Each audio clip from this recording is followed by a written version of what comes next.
श्री राधा रानी की जय, श्री राधा श्याम सुंदर की जय, लाडली लाल की जय, गेहवर वन की जय, मान मंदिर की जय, जय गौ प्रेमानंद श्रील प्रभुपाद की जय, महाराज की जय। तो आप अभी बैठे हैं बरसाना धाम में। हरि हरि बोल, जय जय श्री राधे।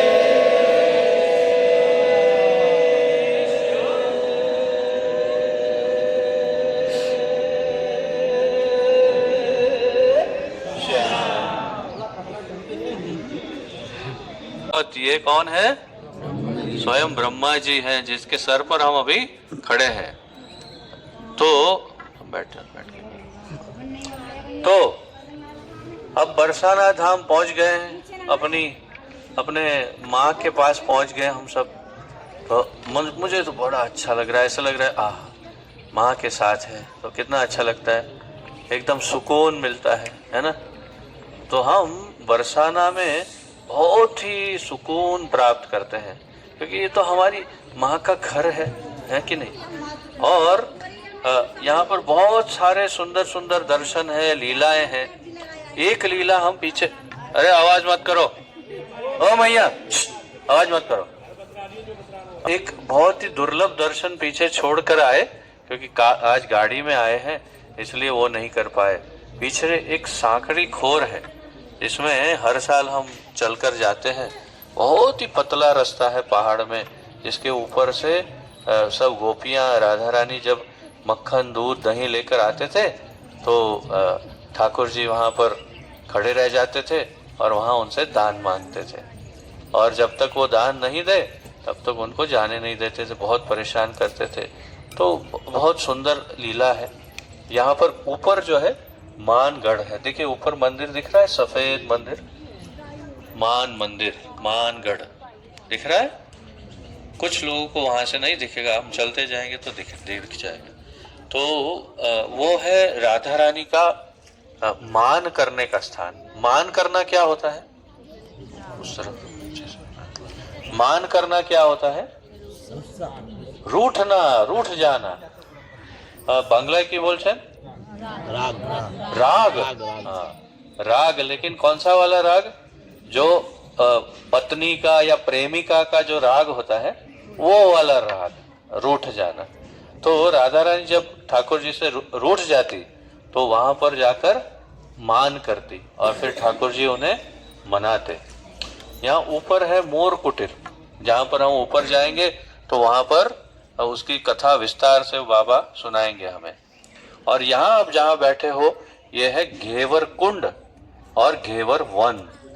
तो इसकी अनेक कथाएं हैं, शास्त्रों में अलग अलग प्रकार से इसका वर्णन हुआ है, आचार्यों ने इसके अलग अलग वर्णन किए हैं।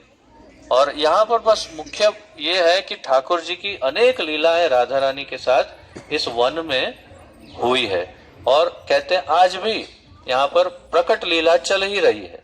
यहाँ आज भी ठाकुर जी और राधा रानी आते हैं और उनकी लीला चलती रहती है। एक मजेदार कथा मैं आपको बता देता हूँ, छोटी सी, कि जैसे राधा रानी की जब शादी हो गई तो जावट में शादी हुई, फिर कभी कभी यहाँ आती थी अपने घर। और ठाकुर जी को तो अपना उनका तो कार्यक्रम चालू ही रहता था, उनको छेड़ना, उनके साथ विहार करना। तो एक बार क्या हुआ कि यहाँ से जब राधा रानी को विदा कर रहे थे तो बहुत सारे मिठाइयाँ, बहुत सारे जेवर, बहुत कुछ बेच। अभी पूरे ब्रज की रानी है, कोई मामूली थोड़ी है। तो उनकी बेटी जब जा रही है तो उनके साथ बहुत सारा सामान जाएगा। तो ऐसा कहते हैं कि बहुत सारे घेवर, आपने घेवर मिठाई खाई है कभी?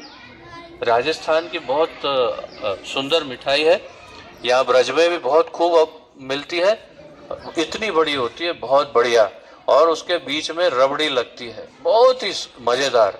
कभी मौका मिले तो घेवर आप YouTube पर देख लेना, और आप बना भी सकते हो ठाकुर जी को, राधा रानी को अर्पण करने के लिए। तो घेवर बहुत सारे बना करके यहाँ से लेकर जा रहे थे और ठाकुर जी आए और सब लूट लिया। तो एक लोक कथा है ऐसी भी कि यहाँ घेवर वन में घेवर की लूट मच गई। ऐसे बहुत सारी छोटी छोटी छोटी कथाएं हैं, परंतु मुख्य रूप से ये राधा रानी और हमारे ठाकुर जी का विहार का आनंद के ये सब स्थान है, और छोटे छोटे छोटे वन हैं यहाँ पर आसपास में। मुख्य रूप से यहाँ आनंद लीजिए, इस घेवर कुंड का आचमन करिए, और हम कीर्तन करते हुए हमारे ठाकुर श्री जगन्नाथ के साथ आगे बढ़ते जाएंगे।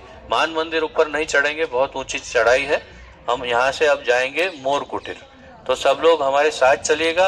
यहाँ बंदर बहुत अधिक है, तो संभालिएगा, उनको छेड़िएगा नहीं, क्योंकि यहाँ के बंदर आक्रामक भी है, यहाँ आक्रमण भी कर देते हैं। हमने अब तक की यात्रा में जो बंदर देखे वो कोई आक्रमण नहीं कर रहे थे, यहाँ पर चिढ़ जाते हैं। तो आप उनको कुछ डराने की कोशिश करना या ऐसा कुछ नहीं, अपना रास्ता देखो।